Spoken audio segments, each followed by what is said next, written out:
muito importante nós lembrarmos que há muitas falácias quando se fala em encarceramento em massa no nosso país. Disse que o Brasil é o que mais prende. Mentira!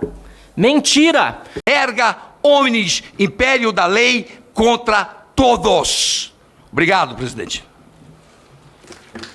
Obrigada, deputado Luiz Flávio Gomes.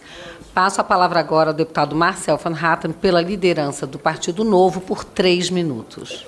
Senhora presidente, caros membros da mesa, quero saudar a iniciativa dessa audiência pública tão importante, inclusive para ouvirmos todos os lados e ouvirmos aqui os desabafos que têm sido feitos também, proferidos pelos nossos colegas deputados que atuam lá na ponta, defendendo o cidadão do crime. Governador Witzel, parabéns pelo trabalho e também pela postura muito correta a favor da sociedade e contra os bandidos e aqueles que infringem a lei. É muito importante nós lembrarmos que há muitas falácias quando se fala em encarceramento em massa no nosso país. Disse que o Brasil é o que mais prende. Mentira! Mentira! Se considerados regime fechado e prisões provisórias, que é o critério verdadeiro internacional, nós estamos na 60ª posição no mundo. Aliás, seria apenas lógico depreender isso se levarmos em consideração que de todos os mais de 60 mil crimes violentos cometidos por ano no Brasil, apenas pouco menos de 5% são de fato solucionados. Onde estão os outros 95%? Infelizmente, somos permissivos demais com quem comete crime. E a audiência de custódia é mais um desses exemplos que, se for para manter, precisa ser aperfeiçoado e alterado para ser em favor da sociedade e não do bandido, como o Cabo Júnior disse agora há pouco, como o Sargento Faur disse agora há pouco. Em favor da defesa, inclusive, dos nossos policiais que fazem o bom serviço. Sempre há aqueles que exageram em qualquer instituição e precisam ser punidos. Mas não é generalizando e dando para o bandido o direito, justamente aquele mentiroso, aquele que puxou um gatilho de uma arma para matar uma pessoa, dar a ele o benefício da dúvida. Isso é um absurdo, é uma inversão total de valores, senhora presidente Bia Kicis. Nós vivemos num país muito violento, em que se mata muito e em que se prende pouco. Pior, em que há progressões de regime abjetas e, por isso, precisamos aqui, com o pacote anticrime de Sérgio Moro, nos debruçar sobre esse tema e acabar com essas progressões de regime da forma como são hoje. Nós precisamos acabar com o indulto de Natal, ou o insulto de Natal, como é conhecido por alguns, que é outro absurdo. As nossas prisões se prendem, soltam também muito o tempo todo, e há quem diga, senhora presidente, que em lugar de portões, nossos presídios poderiam ter portas giratórias, pelo tanto que há de presos que entram, saem, inclusive alguns que nem chegam à cadeia, são soltos antes, sob o argumento, peço para concluir, senhora presidente, um pouco de tempo, 30 segundos, sob o argumento de que as cadeias estão cheias, sim. Então precisamos deixar a nossa sociedade presa, encarcerada em casa, do lado de fora, com medo dos bandidos que estão soltos andando pelas ruas? Não, essa não é a solução. A solução é sim construirmos mais presídios, fazermos mais parcerias público-privadas, fazer com que haja mais respeito à lei por parte da sociedade, e para isso nós precisamos acabar com a impunidade e aprimorar todos os instrumentos que hoje estão à disposição das nossas instituições. Parabéns mais uma vez pela iniciativa de fazer esta audiência pública, e conte com o Partido Novo para ter uma discussão séria, baseada em argumentos, em números, em fatos, que respeite os direitos humanos, sim, de todos, sobretudo de quem é cumpridor da lei e trabalhador. Muito obrigado, senhor presidente. Presidenta, queria me inscrever como líder. Deputado. Muito obrigada. Agora eu passo a palavra ao senhor Fábio Tofik Simatob, presidente do Instituto de Defesa do Direito de Defesa, ITDD.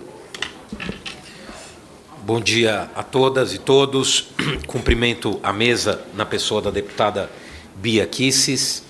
Quero cumprimentar também aos parlamentares, os demais parlamentares presentes, o autor do projeto, o deputado Eduardo Bolsonaro, Paulo Teixeira, Luiz Flávio Gomes, ambos a quem quero também fazer um cumprimento especial.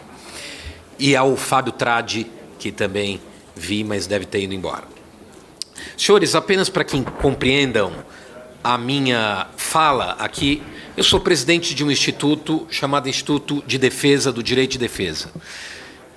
Nosso instituto tem como ideia basilar a de que todos, indistintamente, têm o direito de defesa. O Instituto faz a defesa gratuita de muitos réus no tribunal do júri. Já defendemos, inclusive, policiais militares. Eu, pessoalmente, já fiz a defesa no tribunal de júri, o que me orgulha, de muitos policiais militares. Sentou no banco dos réus, não importa se é pobre, rico, se é policial, acusado de tráfico, estupro, homicídio, não importa. Qualquer pessoa que sentou no banco dos réus terá, aos nossos olhos, um escrutínio para saber se o direito de defesa dessa pessoa está sendo respeitada. Nós defendemos o direito de defesa e não olhamos a quem. Então, é importante colocar isso para os senhores para que não se crie uma ideia de que é um nós contra eles, de que é bandido contra a polícia, de que é polícia contra bandido. Não é nada disso. É apenas o respeito de direitos de quem senta no banco dos réus. Se há um crime que todos nós um dia podemos cometer, isso se diz há séculos, é o crime de homicídio. E eu imagino que cada um dos senhores, se um dia for acusado de um homicídio, gostaria que o juiz que decidisse pela prisão preventiva, decidisse não apenas olhando papéis, mas decidisse olhando no olho de cada um dos senhores. Decidisse ouvindo o que o senhor tem a dizer 24 horas, 48 horas depois da prisão, e não 8 meses como era antes da audiência de custódia, encontro que só se dava no interrogatório, que é o último ato do processo. Então é importante que os senhores parlamentares, principalmente aqueles que não são muito familiarizados com as questões jurídicas, entendam o que é audiência de custódia.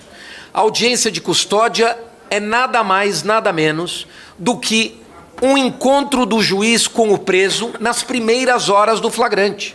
Não é nada mais do que isso.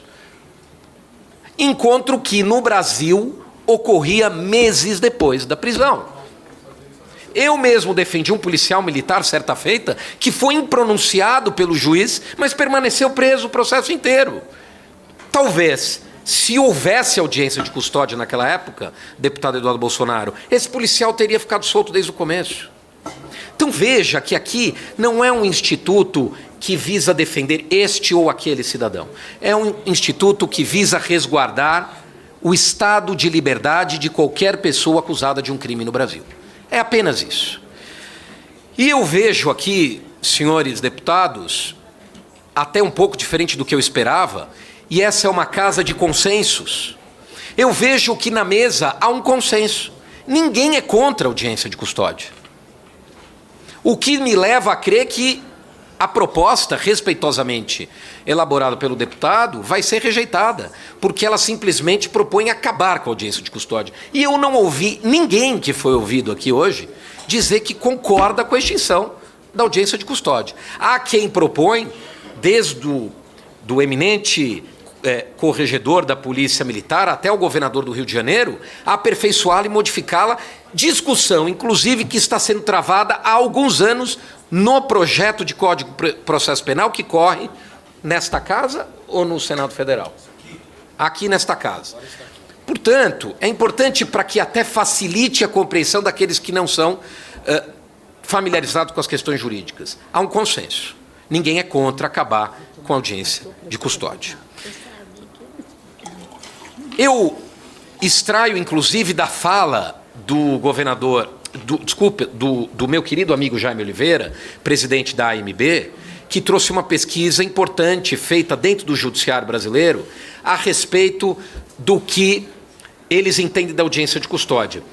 É evidente que eu não posso interferir na contagem dos votos, mas eu posso, talvez, meu querido amigo Jaime, que não está aqui, interpretar os dados. Dos dados que foram apresentados e colocados aqui, apenas 20 e poucos % dos juízes discordam muito da audiência de custódia. Todos os demais ou concordam 100% ou discordam pouco. E nós não sabemos o porquê discordam.